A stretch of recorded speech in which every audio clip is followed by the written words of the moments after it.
കറിയിലേക്കുള്ളതോ അല്ലെങ്കിൽ നല്ല dessert items ഉണ്ടാക്കാനൊക്കെ ആവശ്യമായ ഫ്രഷ് ക്രീം ഉണ്ടല്ലോ, അതിനി കടയിൽ നിന്ന് വാങ്ങാതെ നമുക്ക് വീട്ടിൽ തന്നെ എങ്ങനെ ഉണ്ടാക്കാമെന്ന് നോക്കാം കേട്ടോ.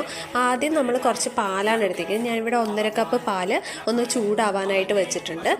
ചൂടായി വരുമ്പോഴത്തേക്ക് 2 ടേബിൾ സ്പൂൺ പഞ്ചസാര നമുക്ക് അതിലേക്ക് പിന്നീട് ചേർക്കാനുള്ളത് കോൺഫ്ലവർ ആണ്. ഞാനിവിടെ 2 ടേബിൾ സ്പൂൺ കോൺഫ്ലവറിലേക്ക് 4 ടേബിൾ ഇളം ചൂടുള്ള പാല് മിക്സ് ചെയ്ത് മാറ്റി വെച്ചത് ചേർത്ത് കൊടുത്തിട്ടുണ്ട്.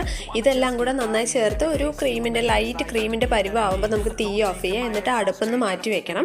അതിനുശേഷം ഇതൊരു ബൗളിലേക്ക് എടുത്ത് മാറ്റാം. ഇനി ഇതിലേക്ക് നമുക്ക് വേറെ ബട്ടർ മാത്രമേ ചേർക്കാനുള്ളൂ കേട്ടോ.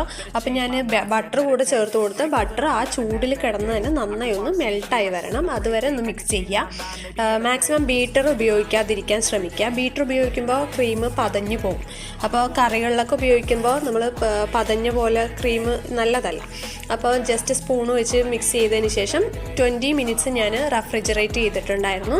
അതിനുശേഷം നമുക്ക് ഇങ്ങനെ ഒരു ലൈറ്റ് കളർ യെല്ലോയിഷ് കളറിലുള്ള ക്രീം നമുക്കൊരു ജാറിലേക്ക് മാറ്റി ഒരു 2 അല്ലെങ്കിൽ 3 സെക്കൻഡ് മാത്രം ഒന്ന് അടിച്ചെടുക്കാം. പിന്നെ നിങ്ങൾക്ക് സ്പൂൺ വെച്ചല്ലാണ്ട് വിസ്ക് വെച്ചിട്ട് ജസ്റ്റ് ഒന്ന് മിക്സ് ചെയ്തെടുക്കാം. നമ്മുടെ ഫ്രഷ് ക്രീം റെഡി ആയിട്ടുണ്ട്. അപ്പോൾ വീഡിയോ ഇഷ്ടമായവരൊന്ന് ലൈക്ക് ചെയ്യുക. നമ്മുടെ ഡെസേർട്ട് ഐറ്റംസിലൊക്കെ കേക്കിൻ്റെ ടോപ്പിംഗ്സ് ആയിട്ടൊക്കെ യൂസ് ചെയ്യാൻ പറ്റിയ അടിപൊളി ക്രീമാണ്. അഭിപ്രായങ്ങളൊന്ന് കമൻറ്റ് ചെയ്യുക. പിന്നെ സബ്സ്ക്രൈബ് ചെയ്യാത്തവരെ സബ്സ്ക്രൈബ് ചെയ്തൊന്ന് സപ്പോർട്ട് ചെയ്യുക. Thank you.